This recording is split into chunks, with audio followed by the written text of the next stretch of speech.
নমস্কার, জয় মা ভবতারিণী। আমরা নিয়ে চলে এসেছি জুলাই মাসের 28 তারিখ থেকে অগস্ট মাসের 3 তারিখ অবধি কি হতে পারে ওভারঅল একটা আলোচনা, মেষ থেকে মীন রাশি অবধি। এখনও যারা চ্যানেলকে সাবস্ক্রাইব করেননি তারা অবশ্যইভাবে চ্যানেলকে সাবস্ক্রাইব করুন এবং পাশে থাকা বেল আইকনে প্রেস করতে ভুলবেন না, তাতে আমার দেওয়া ভিডিও আপনাদের এই চ্যানেল অ্যাস্ট্রোশ্রী সৌরভে সবার আগে পৌঁছে যাবে। আমরা শুরু করব কালপুরুষের প্রথম রাশিচক্র মেষ রাশি। মেষ রাশির ক্ষেত্রে এই সপ্তাহে মেষ রাশির যারা জাতক জাতিকা রয়েছেন তাদের এডুকেশন রিলেটেড উন্নতি, আর্থিক প্রোগ্রেস এবং অর্থনৈতিক দিকটা কিন্তু যথেষ্ট শুভ থাকছে এই সপ্তাহে। এই সপ্তাহে দূরের যোগাযোগ বা কমিউনিকেশনের জায়গাটা কিন্তু যথেষ্ট পজিটিভ দেখাচ্ছে, যা ট্রানজিট হয়ে রয়েছে ট্রানজিট পার্টে মেষ রাশি।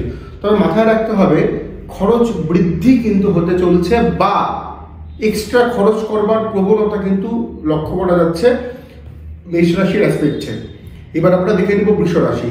বৃষ রাশির ক্ষেত্রে শারীরিক অসুস্থতার একটা যোগ রয়েছে, ঠান্ডাজনিত সমস্যার বিষয়গুলো আপনাদেরকে একটু মাথায় রাখতে হবে। তার পাশাপাশি প্রতিযোগিতামূলক পরীক্ষায় এই সপ্তাহে ভালো কিছু করবার একটা চান্স বা ভালো কিছু করবার একটা সংযোগ কিন্তু আপনি পেতে পারেন। বেকারদের কর্মের যোগ রয়েছে বৃষ রাশির অ্যাসপেক্টে। এবার আমরা দেখে নেব মিথুন রাশি। মিথুন রাশির দাম্পত্য জীবন শুভ নয়, পারিবারিক গোলযোগ, পারিবারিক অশান্তি থাকছে, পেটের ব্যথা বা পেটের সমস্যা আপনি কষ্ট পেতে পারেন। দূরের যোগাযোগ শুভ, মন মানসিকতা এবং কর্মক্ষেত্রে উন্নতিটা এই সপ্তাহে কিন্তু খুব একটা দৃঢ়ভাবে হচ্ছে না মিথুন রাশির অ্যাসপেক্টে। এবার আমরা দেখে নেব কর্কট রাশি। কর্কট রাশির শ্বশুর বাড়ি রিলেটেড কিছু প্রবলেম হঠাৎ করে অ্যারাইজ হবে, সেখান থেকে আপনাকে কনসিয়াস সজাগ থাকার প্রয়োজনীয়তা রয়েছে। প্রতিযোগিতামূলক পরীক্ষা শুভ, ব্যবসায়িক উন্নতি শ্রীবৃদ্ধির জন্য সপ্তাহটা শুভ। বা পায়ে চোট আঘাত পাওয়ার প্রবণতা কিন্তু এই সপ্তাহে লক্ষ্য করা যাচ্ছে কর্কট রাশির অ্যাসপেক্টে। এবার আমরা দেখে নিব সিংহ রাশি। সিংহ রাশির ক্ষেত্রে আর্থিক উন্নতি শ্রীবৃদ্ধি, দীর্ঘদিনের কোনো আটকে থাকা কাজ উদ্ধার হবার একটা সংযোগ কিন্তু থাকছে সিংহ রাশির। প্রতিযোগিতামূলক পরীক্ষা এবং কর্মপ্রাপ্তির জন্য চেষ্টা দু ক্ষেত্রেই কিন্তু শুভ হতে চলছে এই সপ্তাহে। যদি অবশ্যইভাবে ভালো দশা অন্তর্দশা আপনাদের জন্মকুণ্ডলিতে থাকা শুভ গ্রহের অবস্থায় চলে, সেক্ষেত্রে তো অত্যন্ত বাল্যে বাল্যে টাইম আপনাদের জন্য এই সপ্তাহে সিংহ রাশির। এবার আমরা দেখে নেব কর্কট রাশি। কর্কট রাশির ক্ষেত্রে কর্কট রাশির জাতক জাতিকাদের জলজ কিছু রোগে ভুগবার প্রবণতা থাকছে, মানসিক চাপ থাকবে, বাবার হেল্প আপনি পাবেন, অর্থনৈতিক উন্নতি আপনি করতে পারবেন। তবে দাম্পত্য জীবনে কোথাও না কোথাও একটা ল্যাকনেস বা একটা সমস্যা কিন্তু অবশ্যই আপনি দেখতে পারবেন পুরো সপ্তাহ জুড়ে আমাদের কন্যা রাশির অ্যাসপেক্টে। এবার দেখে নেব তুলা রাশি। তুলা রাশির এই সপ্তাহে আর্থিক উন্নতি হবে, গত সপ্তাহের তুলনায় চাপ কমবে, আর্থিক ফ্লো বাড়বে এই সপ্তাহে, উন্নতি আপনি করতে পারবেন। দাম্পত্য জীবন এবং প্রেমের সম্পর্ক ভালো, গুরুত্বপূর্ণ কোনো কাজে যোগ্যতার পরিচয় কিন্তু থাকছে এই সপ্তাহে তুলা রাশির। এবার আমরা দেখে নেব বৃশ্চিক রাশি। বৃশ্চিক রাশির ক্ষেত্রে বৃশ্চিক রাশির যারা জাতক এবং জাতিকা রয়েছেন তারা চটজলদি কোনো ডিসিশন নিয়ে সমস্যায় পড়তে পারেন। বাড়ি তৈরি বা বাড়ি মেরামতির কাজের জন্য সপ্তাহটা আদর্শ। দামি কোনো প্রোডাক্ট বা দামি কোনো ভেহিকেলস আপনি সপ্তাহে কিন্তু কিনতেই পারেন। উপহার প্রাপ্তির একটা সম্ভাবনা কিন্তু থাকছে, অনুষ্ঠান বাড়িতে যোগদানের সুযোগ মিলবে বৃশ্চিক রাশি। এবার দেখে নেব ধনুরাশি।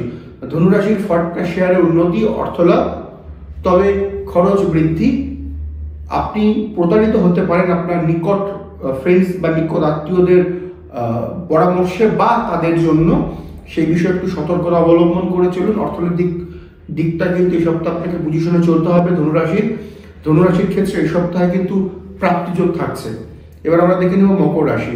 মকর রাশির এই সপ্তাহে মকর রাশির যারা জাতক জাতিকা রয়েছেন তাদের আধ্যাত্মিক উন্নতি হবে, দূরের যোগাযোগ, দূরের ভ্রমণ শুভ, সাংসারিক উন্নতি এবং সাংসারিক শ্রীবৃদ্ধি, আটকে থাকা কাজ উদ্ধার হওয়ার চান্সেস থাকছে। ব্যবসা এবং চাকরির ক্ষেত্রে দু ক্ষেত্রে পরিবেশ যথেষ্ট পজিটিভ থাকছে এই সপ্তাহে মকর রাশি। তবে মকর রাশির যারা চোখ বা স্কিন রিলেটেড প্রবলেমে ভুগছেন তাদের সেই সমস্যা বৃদ্ধি হতে লক্ষ্য করা যাচ্ছে বা হতে পারে ওভারঅল মকর রাশির। এবার আমরা দেখে নেব কুম্ভ রাশি। কুম্ভ রাশির পায়ের ব্যথা বেদনা থাকবে, মানসিক চাপ থাকছে, খুব কনফিউজড বা কনফিউশনে আপনি ভুগতে পারেন। সম্পর্কর ক্ষেত্রে যত্নশীল হওয়ার প্রয়োজনীয়তা রয়েছে। ভারী কোনো জিনিস ওঠানামা বা উঁচু জায়গা থেকে চলাফেরার ক্ষেত্রে সতর্কতা অবলম্বন করবেন। কোমরে আপনার কিন্তু চোট পাওয়ার একটা সংযোগ থাকছে। আর্থিক ভাগ্য শুভ। এবার আমরা দেখে নেব মীন রাশি। মীন রাশির ক্ষেত্রে সপ্তাহটা ভালো, তবে এডুকেশনের ক্ষেত্রে বাড়তি নজর দেওয়ার দরকার রয়েছে। অর্থনৈতিক দিক এবং কর্মের পরিবেশ যথেষ্ট সুন্দর থাকছে। দূরের ভ্রমণের যোগ রয়েছে। বেশ কিছু কাজ এই সপ্তাহে কিন্তু উদ্ধার হবে। আর্থিক দিক থেকে আপনি ভালো উন্নতি, ভালো ডেভেলপমেন্ট এই সপ্তাহে কিন্তু করতে পারবেন। তবে ডেভেলপমেন্ট আর্থিক দিক থেকে থাকলেও পারিবারিক ডেভেলপমেন্টের একটা অভাব এই সপ্তাহে কিন্তু লক্ষ্য করা যাচ্ছে। মা বাবার ক্ষেত্রে বা মা বাবার শরীর স্বাস্থ্যের ক্ষেত্রে যথেষ্ট চিন্তার কারণ রয়েছে মীন রাশির জাতক জাতিকাদের। এবার এক নজরে আমি বলে দিচ্ছি এই সপ্তাহে মেষ থেকে মীন অবধি কোন কোন রাশির ছেলেমেয়েদের জন্য শুভ রং কি। মেষ রাশি এই সপ্তাহে সর্বদা সব থেকে শুভ রং সাদা, বৃষ রাশির নীল, মিথুন রাশির শুভ রং এই সপ্তাহে থাকছে কিন্তু সবুজ, কর্কট রাশির সাদা এবং লাল, সিংহ রাশির ক্ষেত্রে লাল এবং লাল জনিত যে কোনো রং, কন্যা রাশির থাকছে নীল এবং সবুজ, তুলা রাশির থাকছে সাদা, নীল এবং হলুদ এই সপ্তাহে শুভ রং, বৃশ্চিক রাশির থাকছে খয়েরি এবং কালো শুভ রং, ধনু রাশির থাকছে হলুদ এবং নীল শুভ রং, মকর রাশির এই সপ্তাহে শুভ রং নীল, সাদা, গোলাপি এবং খয়েরি, কুম্ভ রাশির ক্ষেত্রে শুভ রং এই সপ্তাহে থাকছে সাদা এবং নীল, কিছুটা হলুদ।